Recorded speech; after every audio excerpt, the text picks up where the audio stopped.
नमस्कार दोस्तों, स्वागत है आपका इंस्पायर इंडिया टुडे के खास बुलेटिन में, जहां आपको मिलेगी देश दुनिया की तमाम बड़ी खबरें। तो चलिए बिना देर किए शुरू करते हैं आज की पहली बड़ी खबर से। देश भर में हुआ रावण दहन, बुराई पर अच्छाई की जीत। कल दशहरा का पर्व पूरे देश में धूमधाम से मनाया गया। यह पर्व बुराई पर अच्छाई की जीत का प्रतीक माना जाता है। कल रात देश भर में रावण दहन किया गया। देश के कुछ हिस्सों में बारिश हो रही थी। बारिश के बावजूद लोगों में रावण दहन को लेकर काफी उत्साह देखने को मिला। राष्ट्रपति द्रौपदी मुर्मू दिल्ली में लाल किले पर श्री धार्मिक लीला समिति की लव कुश रामलीला में शामिल हुई। उन्होंने तीर चलाकर रावण का दहन किया। साथ ही राजस्थान के कोटा में दुनिया का सबसे ऊंचा 221 फीट के रावण का दहन हुआ। डीग में रावण दहन के दौरान भीड़ पर पटाखा गिरने से 6 लोग झुलस गए। वहीं श्री गंगानगर में कुंभकर्ण का जलता हुआ पुतला एक युवक पर गिर गया, जिससे वह घायल हो गया। मध्य प्रदेश के खंडवा में हुआ बड़ा हादसा। मूर्ति विसर्जन करने जा रही ट्रॉली तालाब में गिरी। 12 की मौत, कई की तलाश जारी। दरअसल दुर्गा प्रतिमा विसर्जन के दौरान पुलिये से टक्कर ट्रॉली नदी में गिरी। इस दुर्घटना में प्रारंभिक तौर पर 12 लोगों की मृत्यु की जानकारी मिली है। घटना जिले के ग्राम अदरला में हुई है। पुलिस के अनुसार शाम 6 बजे 11 लोगों के शव निकाले जा चुके हैं। पूरे देश में बिहार मॉडल अपनाएगा चुनाव आयोग। सभी राज्यों में सूची से हटेंगे मृत मतदाताओं के नाम। देश के सभी राज्यों में विशेष गहन पुनरीक्षण का अभ्यास शुरू होगा, जिसमें मृतक और अवैध मतदाताओं को हटाया जाएगा। बिहार के अनुभव के अनुसार लाखों नाम हटाए गए थे। चुनाव आयोग अब आरजीआई से मृत्यु पंजीकरण डाटा प्राप्त करेगा और बीएलओ इसे जांच करेगा। इससे मतदाता सूची त्रुटि मुक्त होगी। भारत और चीन के बीच इसी महीने शुरू होगी सीधी उड़ान सेवाएं। सीमा विवाद के बाद ठप हुई थी विमान सेवा। भारत और चीन के बीच सीधी उड़ान सेवा इसी महीने से शुरू होने जा रही है। ये जानकारी भारत के विदेश मंत्रालय ने साझा की है। इस फैसले से भारत और चीन के बीच यात्रा आसान होगी और दोनों देशों का व्यापार, पर्यटन और व्यापारिक रिश्ते बढ़ेंगे।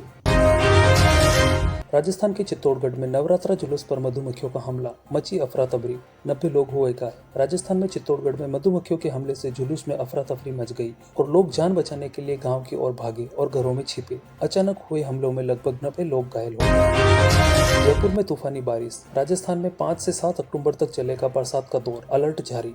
राजस्थान के कई जिलों में बारिश का दौर जारी है। राजधानी जयपुर में गुरुवार शाम अचानक मौसम का मिजाज बदल गया। शहर के कई इलाकों में तेज हवा के साथ झमाझम बारिश शुरू हुई। इसके अलावा करौली, अलवर, धौलपुर समेत कई जिलों में हल्की बारिश हुई। प्रदेश में 5 से 7 अक्टूबर तक फिर से बारिश का एक नया दौर शुरू होगा। मौसम केंद्र ने इसका अलर्ट जारी किया। रेलवे में 10th IIT पास के लिए अप्रेंटिसशिप पद पर नौकरी पाने का मौका। आवेदन आज से।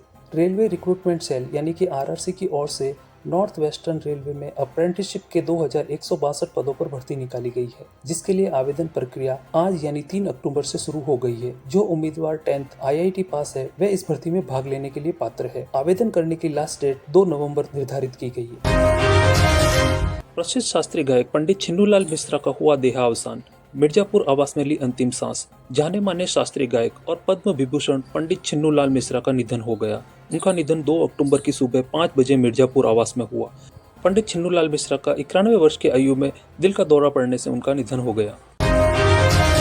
26 से 27 अक्टूबर को आसियान सम्मेलन में भाग लेंगे पीएम मोदी। टैरिफ तनाव के बीच ट्रंप से मुलाकात संभव। पीएम मोदी और अमेरिकी राष्ट्रपति ट्रंप की इस महीने के अंत में कुआलालंपुर में होने वाले 47वें आसियान शिखर सम्मेलन में मुलाकात हो सकती है। यदि ट्रंप सम्मेलन में शामिल होते हैं तो ये भारतीय सामान पर 50% टैरिफ लगने के बाद दोनों देशों के बीच पहली बैठक होगी। इससे पहले G7 सम्मेलन में मुलाकात नहीं हो सकी थी। इस रविवार फिर होगा भारत पाकिस्तान के बीच घमासान। BCCI की नो हैंडशेक नीति। वुमेन्स वर्ल्ड कप 2025 दुबई में एशिया कप के दौरान भारतीय पुरुष क्रिकेट टीम द्वारा स्थापित मिसाल के अनुसार हरमनप्रीत कौर और उनकी टीम भी रविवार को 5 अक्टूबर को कोलंबो में होने वाले महिला विश्व कप मुकाबले के दौरान पाकिस्तान की खिलाड़ी के साथ हाथ मिलाने की परंपरा नहीं अपनाएगी। पिछले 3 रविवार को हमने मेंस क्रिकेट में इंडियन वर्सेस पाकिस्तान मैच देखा और इस रविवार महिला क्रिकेट में भारत पाकिस्तान आमने सामने होंगे। तो दोस्तों, ये थी आज की सबसे जरूरी और काम की खबरें। आपको इनमें से कौन सी खबर सबसे ज्यादा पसंद आई, कमेंट करके जरूर बताइएगा। साथ ही वीडियो को लाइक करें, शेयर करें और चैनल को सब्सक्राइब करना ना भूलें। मैं हूं आपका दोस्त, फिर मिलेंगे एक और नई रिपोर्ट के साथ। तब तक के लिए धन्यवाद। जय हिंद, जय भारत।